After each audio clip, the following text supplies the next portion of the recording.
Hi hello student, hello everyone, কেমন আছো প্রত্যেকে? আই হোপ প্রত্যেকে ভালো আছো। তো স্টুডেন্ট, আজকে আমরা ক্লাস 7 এর পরিবেশ বিজ্ঞানের রায়মাটির যে প্রশ্নবিচিত্র আছে সেখান থেকে মেইনলি 2025 এর যে কোশ্চেন গুলো আছে স্কুল ওয়াইজ সেগুলো আমরা আজকে কমপ্লিট করব। তো তার মধ্যে আজকে আমরা নিয়ে নিয়েছি লাইফ সায়েন্স। ওকে, অলরেডি আগের ক্লাস আমরা ফিজিক্যাল সায়েন্সে পার্ট করেছিলাম এবং এটা হচ্ছে আমাদের পেজ নম্বর 212 থেকে। ওকে, তো নাও চলে আসি এবার আমাদের ফার্স্ট কোশ্চেনে। কি বলেছে দেখো, নিম্নলিখিত প্রশ্নগুলির যথাযথ উত্তর দাও। যে কোনো 5টি আমাদের এখানে আনসার করতে বলেছে।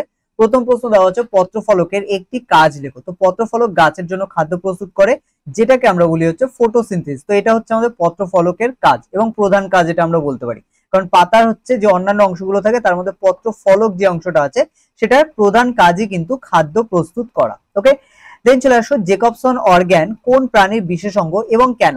তো জেকবসন অর্গান মেইনলি সাপ এবং অন্যান্য কিছু সরীসৃপ প্রাণীর বিশেষ অঙ্গ এবং এটি তাদের চারপাশে ব্যাপন প্রক্রিয়ায় গন্ধ অনুভব করে শিকার বা বিপদ চিহ্নিত করতে সাহায্য করে।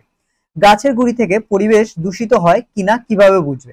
তো দেখো, গাছের গুড়ি থেকে এই কোশ্চেনটা একটুখানি একটা মিস্টেক আছে। যাই হোক, অ্যান্সারটা আমরা করে আমি তারপরে বলছি কি মিস্টেক আছে।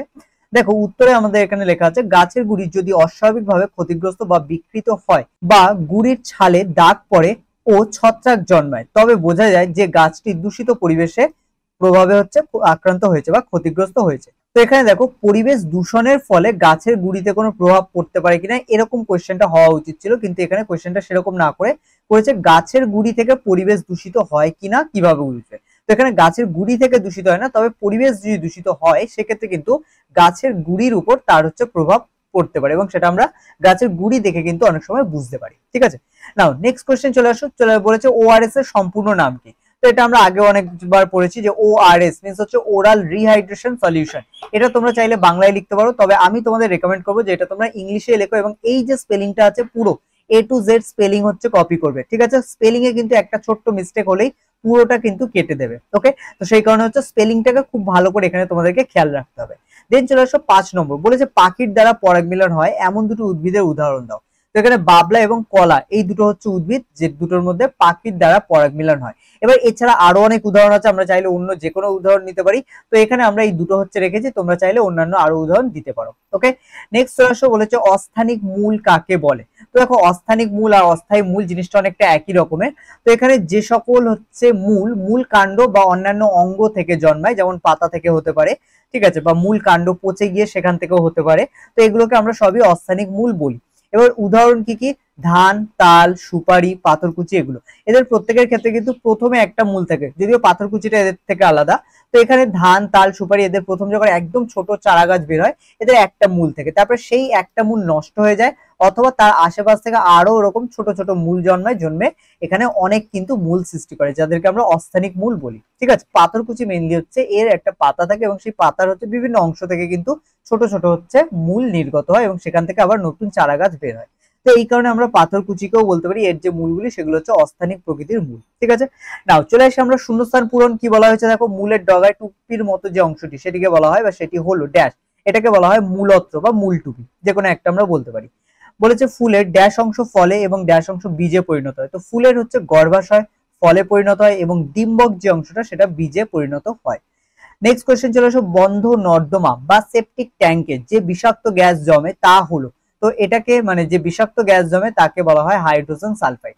যদি এখানে বিষাক্ত না বলে শুধু গ্যাস বলতো তাহলে আমরা আরো একটা অপশনে মানে আরো একটা আনসার লিখতে পারতাম, এক্ষেত্রে মিথেন। ঠিক আছে, কিন্তু বিষাক্ত বলেছে যেটা মানুষ বা অন্যান্য প্রাণীর বেঁচে থাকার জন্য খুবই ক্ষতিকারক বা বেঁচে থাকতে পারে না এই গ্যাসটার প্রভাবে, সেটা হলো হাইড্রোজেন সালফাইড। ওকে, এরপরে বলেছে দেখো 4 নম্বর, একটি গুচ্ছিত ফলের উদাহরণ দাও। তো একটি গুচ্ছিত ফলের উদাহরণ হলো আতা। ঠিক আছে, আমরা চাইলে আনারসটাও এর সাথে রাখতে পারি।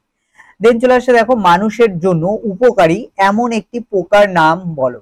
তো এখানে মানুষের জন্য উপকারী এমন একটি পোকা হলো মৌমাছি, বা আমরা রেশম মতো রাখতে পারি, কারণ এখান থেকেও রেশম পাওয়া যায় যেটা মানুষের হচ্ছে ব্যবসার জন্য অনেক সাহায্য করে। ঠিক আছে, বা আমরা বলতে পারি এটা অনেক অর্থকরী গুরুত্ব আছে। তারপরে বলেছে দেখো, 6টা পতঙ্গের দেহস্থিত নাইট্রোজেন ঘটিত উপাদান সংগ্রহ করে ড্যাশ পাতা। তো এগুলো সাধারণত পতঙ্গভুক যে পাতা থাকে তারা করে, তার মধ্যে আমরা এখানে কলসপত্রী নিয়েছি। তো এক্ষেত্রে আমরা মানে শূন্যস্থানের জায়গায় এখানে কলসপত্রী লিখতে পারি, কলসপত্রীর পাতা। তারপরে বলেছে দেখো, একটি আদর্শ ফুলের কয়টি অংশ কি কি? একটি আদর্শ ফুলের 4টি অংশ, মেইনলি মূলত্র, মূলের বর্ধনশীল অঞ্চল, মূলরোম আর স্থায়ী অঞ্চল। এবার প্রত্যেকের নির্দিষ্ট কাজ আছে, এটা আমরা হচ্ছে কাজের মধ্যে দেবো, যেহেতু এটা হচ্ছে বড় কোশ্চেনের মধ্যে আসে, মানে 2 থেকে 3 নম্বরের মধ্যে আসে, তাই তোমরা পুরোটা এখানে দেওয়ার চেষ্টা করবে।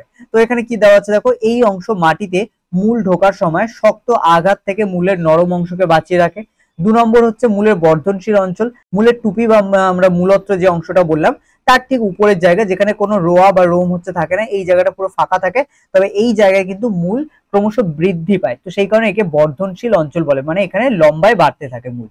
ওকে, তারপরে চলে আসো মূল রোম বা রুট হেয়ার জোন বলা হয়। তো এই মূলের যে বর্ধনশীল অঞ্চল তার ঠিক উপরেই থাকে আমাদের মূল রোম অঞ্চল, যেখানে হচ্ছে রোয়া রোয়া হচ্ছে থাকে, এগুলোকে মূল রোম বলা হয়। এবং এই মূল রোম কিন্তু সাধারণত এককোষীয়, এটা মনে রাখতে হবে তোমাদের।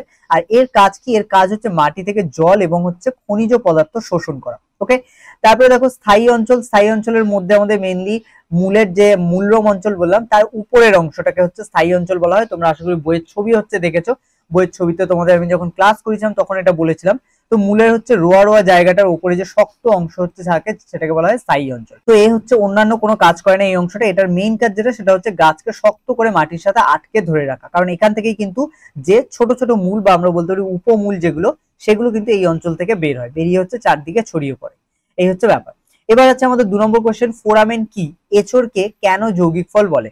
তো প্রথম প্রশ্নে চলে আসি, ফোরামেন কি? তো ফোরামেন হলো এক ধরনের রাসায়নিক পদার্থ বা বলতে পারে এক ধরনের রাসায়নিক, যা প্রাণীরা তাদের মধ্যে যোগাযোগের জন্য নির্গত করে, বিশেষ করে তাদের প্রজনন ও খাবারের জন্য। ওকে, তারপর হচ্ছে এঁচড়কে কেন যৌগিক ফল বলা হয়? কারণ দেখো এঁচড় হচ্ছে একটি একাধিক ছোট ছোট ফলকে একত্রিত থাকে, কারণ এঁচড়ের মধ্যে, এঁচড় যখন পেকে যায়, যখন আমরা কাঁঠাল বলি তখন কিন্তু তোমরা খেয়াল করবে এর ভিতরে ছোট ছোট কিন্তু ফল থাকে, যেগুলো আমরা মানে কাঁঠাল হিসেবে খেয়ে থাকি, তাই না? তাহলে এই যে ছোট ছোট ফল সেগুলো কিন্তু সব মিলিত হয়ে একটি বৃহৎ ফল তৈরি করে, তার মানে কি এর মধ্যে অনেক ছোট ছোট ফল আছে, তো সেই কারণে এটাকে যৌগিক ফল বলা হয়। এবং এই প্রতিটি ছোট ফলের নাম পুং ফল বা আটি বলা হয়, এবং একত্রে তাদেরকে যৌগিক ফল, এবং একত্রে যেহেতু এরা গঠিত একটাই ফল গঠন করে, বাইরে থেকে দেখলে একটাই মনে হয়, তাই এটাকে যৌগিক ফল বলা হয়।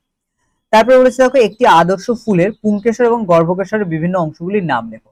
তো পুংকেশর ফুলের পুরুষ পুং জননকোষ প্রথম কথা, এবং এটি সাধারণত দুটি অংশ থাকে। কি কি? এক হচ্ছে পুংদণ্ড, দুই হচ্ছে পরাগধানী। পুংদণ্ডের কাজ কি? এটা হচ্ছে আমাদের যে পরাগধানী থাকে এরকম থলির মতো একটা অংশ, এর সাথে এটাকে যুক্ত থাকে, এবং এটা আমাদের পুং স্তবকের সাথে, মানে পুরো যে ফুলের যে স্তবক যার মধ্যে আমাদের পুংকেশর গর্ভকেশর সবকিছু থাকে, তার সাথে মেইনলি আমাদের পরাগধানীকে যুক্ত রাখে। ঠিক আছে, পুংস্তবক যেটাকে আমরা বলি, নিচের যেটা আছে এটাকে পুংস্তবক বা পুষ্পস্তবক বলা হয়। আচ্ছা, পরাগধানীটা কি? পরাগধানী এর মধ্যে অনেক রেণু থাকে, এটা আমরা আগের ক্লাসে হচ্ছে পড়েছি। তো এখানে কিন্তু আমাদের পরাগধানীর মধ্যে অনেক রেণু থাকে, এই রেণুগুলো হচ্ছে ধারণ করা এবং তৈরি করা, মানে এর মধ্যে রেণু তৈরি হয় এবং তারপরে এর মধ্যে হচ্ছে জমা থাকে। যখন একটি পুংদণ্ড বা আমরা বলতে পারি পুংকেশর যখন হচ্ছে ম্যাচিওর করে বা পরিণত হয়, তখন কিন্তু এটা ফেটে গিয়ে এই রেণুগুলো উন্মুক্ত হয়ে বাতাসে ভাসে, এবং তারপরে এই একই প্রজাতির অন্য ফুলের মাথায় গিয়ে বসে এবং সেখানে পড়ে তারপরে সেগুলো হচ্ছে তোমার বলতে পারো মানে তোমার অঙ্কুরোদ্গম ঘটায়, এবং অঙ্কুরোদ্গম ঘটিয়ে কি করে? এখানে অঙ্কুরোদ্গম ঘটিয়ে নিষেকে সাহায্য করে। ঠিক আছে, এগুলো হচ্ছে কাজ, এগুলো পরের কাজ, আমাদের দরকার নেই, এখানে যেটুখানি আছে তোমরা সেটুখানি লিখলেই হবে। তারপর চলে আসো দেখো গর্ভকেশর ফুলের স্ত্রী জননকোষ। তো স্ত্রী জননকোষ বা স্ত্রী জননাঙ্গ যেটা, তাকে আমরা গর্ভকেশর বলি। এটি সাধারণত 3টি অংশে বিভক্ত। একদম প্রথমে উপরে থাকে গর্ভমুণ্ড, যেটা আমি একদম বলছি, আমি মাথার অংশটা, এটাকে বলা হয় গর্ভমুণ্ড। এখান থেকেও একটা এরকম দণ্ডের মতো অংশ নেমে যায়, এটাকে বলা হয় আমাদের গর্ভদণ্ড, এবং এর তলায় একটা এরকম ফোলা মতো অংশ থাকে থলির মতো, এর মধ্যেই আসলে আমাদের ডিম্বক থাকে, যার মধ্যে ডিম্বাণু প্রেজেন্ট থাকে। ঠিক আছে, তো এই যে ফোলা মতো অংশটা দেখছো তাকে বলা হয় গর্ভাশয় বা ডিম্বাশয়। তো এর মধ্যে হচ্ছে ডিম্বাণু উৎপন্ন হয় প্রথম কথা গর্ভাশয়ের মধ্যে। গর্ভদণ্ড এটা হচ্ছে গর্ভাশয় ও গর্ভমুণ্ডকে, দেখতে পাচ্ছ এটা গর্ভমুণ্ড, এটা গর্ভাশয়, তাহলে এই দুটোকে যুক্ত রাখতে হচ্ছে সাহায্য করে। আর গর্ভমুণ্ড যেটা, এটা পরাগ গ্রহণ করে। ঠিক আছে, দেখতে পাচ্ছ এর উপর কি পরাগ রেণু যেগুলো সেগুলো এসে পড়ছে, তাহলে কি এটা পরাগ হচ্ছে গ্রহণ করে, বা আমরা বলতে পারি পরাগ ধারণ করে। ঠিক আছে, বা পরাগ রেণু ধারণ করে। ওকে, তো স্টুডেন্ট আজকের ক্লাস আমরা এখানেই শেষ করছি। যদি তোমাদের কোনো কনফিউশন থাকে, কোনো হচ্ছে প্রবলেম হয়ে থাকে এখানে কোনো টপিক রিলেটেড, তোমরা হচ্ছে কোয়েশ্চেন করতে পারো বা হচ্ছে কমেন্ট সেকশনে জানাতে পারো, অথবা তোমরা চাইলে কিন্তু আমাদের যে টেলিগ্রাম গ্রুপ আছে সেখানে জয়েন করে হচ্ছে তোমরা তোমাদের প্রবলেম গুলো জানাতে পারো। ওকে, খুব শীঘ্রই আমাদের একটা হচ্ছে পেইড মেম্বারশিপ আসছে, যেখানে তোমরা হচ্ছে যারা যারা জয়েন করবে তারা কিন্তু এই যে হচ্ছে কোয়েশ্চেন অ্যান্সার যা যা হচ্ছে রেডি হচ্ছে সেগুলোর প্রত্যেকটা পিডিএফ পেয়ে যাবে, এবং তার সাথে সাথে তোমাদের কোনো প্রবলেম থাকলে সেটা হচ্ছে তোমরা কলের মাধ্যমে হচ্ছে ডিরেক্টলি কিন্তু আমাদের সাথে কন্ট্যাক্ট করে হচ্ছে জানাতে পারবে। ঠিক আছে, তো স্টুডেন্ট নাও আজকের ক্লাস আমরা এখানেই শেষ করছি। দেখা হচ্ছে তোমাদের সাথে পরবর্তী ক্লাসে নতুন কোনো ভিডিও নিয়ে।